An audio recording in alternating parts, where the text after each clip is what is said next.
नमस्कार दोस्तों।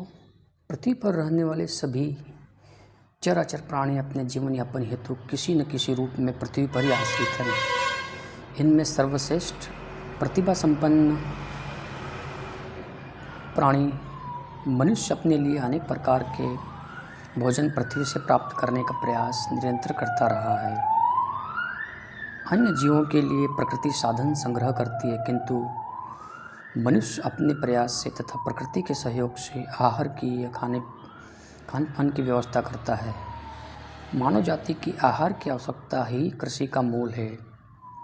विविध व्यंजनों के लिए विविध प्रकार के अन्नों तथा फलों का उत्पादन प्रयासपूर्वक मनुष्य करता रहा है। मनुष्य की आवश्यकताएं कृषि कर्म को विकसित करने के लिए प्रेरित करती ही रहती है। परिणामतः मानवीय विकास के साथ साथ कृषि का भी विकास निरंतर हो रहा है।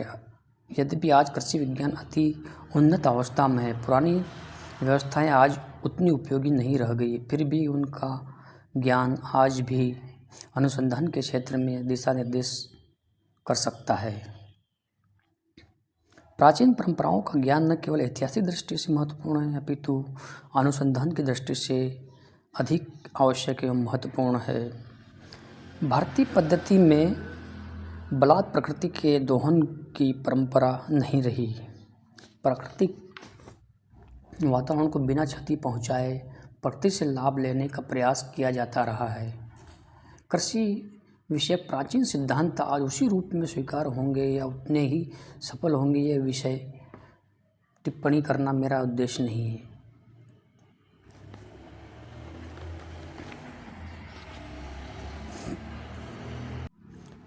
कृषि कर्म में अन्नों की उत्पत्ति का संबंध ग्रह स्थिति के साथ दिखलाते हुए प्रत्येक ऋतु में होने वाले अन्नों के बोने के समय ग्रह स्थिति का भी विशेष ध्यान दिया जाता था। ग्रह स्थिति के आधार पर ही उपज की अधिक और कम का अनुमान ग्रहों द्वारा लगाया जा सकता था।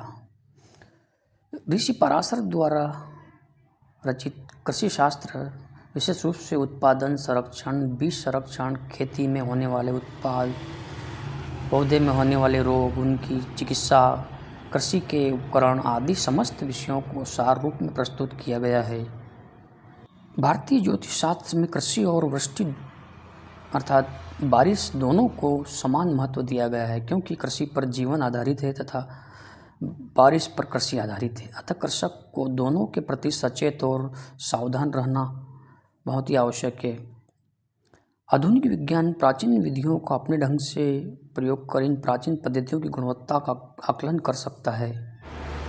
आजकल अंधाधुंध रासायनिक खादों के इस्तेमाल से जमीन की उर्वरा शक्ति नष्ट हुई है एवं मनुष्य का स्वास्थ्य भी प्रभावित हो रहा है। रासायनिक खाद के अधिक इस्तेमाल से जमीन में का तापमान बढ़ता है, जिससे पानी की आवश्यकता भी अधिक लगती है और जल स्तर में कमी होती है।